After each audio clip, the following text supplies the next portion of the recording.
আগামী 30শে এপ্রিল দীঘায় নবনির্মিত জগন্নাথ মন্দিরের উদ্বোধন। জগন্নাথ মন্দিরে বিগ্রহের প্রাণ প্রতিষ্ঠা করার কথা স্বয়ং মুখ্যমন্ত্রী মমতা বন্দ্যোপাধ্যায়ের। আগের দিন অর্থাৎ 29শে এপ্রিল হবে বিশেষ হোমযজ্ঞ। রাজ্যের মানুষ অধীর আগ্রহে রয়েছে কবে দীঘায় জগন্নাথ মন্দিরে প্রাণ প্রতিষ্ঠার অনুষ্ঠান অনুষ্ঠিত হবে। উদ্বোধনের দিন সমস্তটাই লাইভ কভারেজে দেখতে পাবেন রাজ্যের মানুষ, এমনই নির্দেশ দিয়েছেন মুখ্যমন্ত্রী মমতা বন্দ্যোপাধ্যায়। এই কথা মতো রাজ্যের প্রতিটি জেলায় জেলায়, ব্লকে ব্লকে, এমনকি অঞ্চল জুড়ে চলছে প্রচার অভিযান। এই প্রচারের গাড়িতে বড় বড় অক্ষরে লেখা, দীঘায় জগন্নাথ মন্দির প্রতিষ্ঠার জন্য মাননীয় মুখ্যমন্ত্রী মমতা বন্দ্যোপাধ্যায়কে ধন্যবাদ। এই প্রচারের গাড়িতে বড় বড় অক্ষরে লেখা, দীঘায় জগন্নাথ মন্দির প্রতিষ্ঠার জন্য মাননীয় মুখ্যমন্ত্রী মমতা বন্দ্যোপাধ্যায়কে ধন্যবাদ।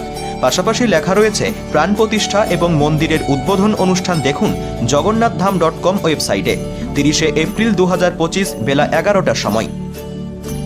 রাজ্যের একাধিক জায়গার মতো এদিন 28শে এপ্রিল সোমবার পশ্চিম বর্ধমান জেলার পাণ্ডবেশ্বর বিধানসভার অন্তর্গত গোগলা অঞ্চলের অঞ্চল সভাপতি গৌতম ঘোষের নেতৃত্বে মাদাইপুর তৃণমূল কার্যালয় থেকে একটি প্রচারের গাড়ি বের হয় এবং সেই প্রচারের গাড়ির মাধ্যমে জগন্নাথ মন্দিরের উদ্বোধন সংক্রান্ত বার্তা জনগণের কাছে পৌঁছে দেওয়া হয়। এ বিষয়ে গোগলা অঞ্চল সভাপতি গৌতম ঘোষ কি বললেন, শুনুন তার মুখ থেকে। আগামী 30শে এপ্রিল দীঘায় যে আমাদের জগন্নাথ মন্দির উদ্বোধন হতে চলেছে মমতা বন্দ্যোপাধ্যায় হাত ধরে, সেই জন্য দিদি যে নির্দেশ দিয়েছে এবং আমাদের বিধায়ক পাণ্ডবেশ্বর বিধানসভা পশ্চিম বর্ধমান জেলা তৃণমূল কংগ্রেসের সভাপতি নরেন্দ্রনাথ চক্রবর্তীর নির্দেশ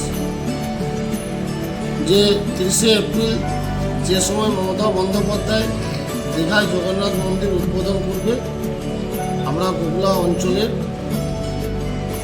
সমস্ত মানুষ, সর্বস্তরের মানুষ, নেতা নেত্রী যারা তৃণমূল কংগ্রেস করেন এবং জনসাধারণ যারা আছেন, নতুনডাঙ্গা কমিউনিটি হলে আমরা দিদি যখন জগন্নাথ মন্দির উদ্বোধন করবে দেখায়, সেই সময় আমরা নতুনডাঙ্গা কমিউনিটি হলে লাইভ স্ট্রিমিংয়ের ব্যবস্থা করেছি এবং কীর্তন দলের আয়োজন করেছি। জগন্নাথও পুজো হবে, তার সঙ্গে প্রসাদ বিতরণ হবে। তাই সর্বস্তরের মানুষকে আমি গোগলা অঞ্চলে বলছি, আপনারা আসুন।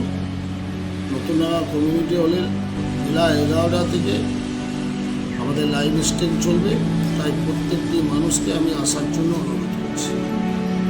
গোগলা থেকে অনন্ত রুইদাসের রিপোর্ট, অ্যাক্টিভেস্ট বাংলা।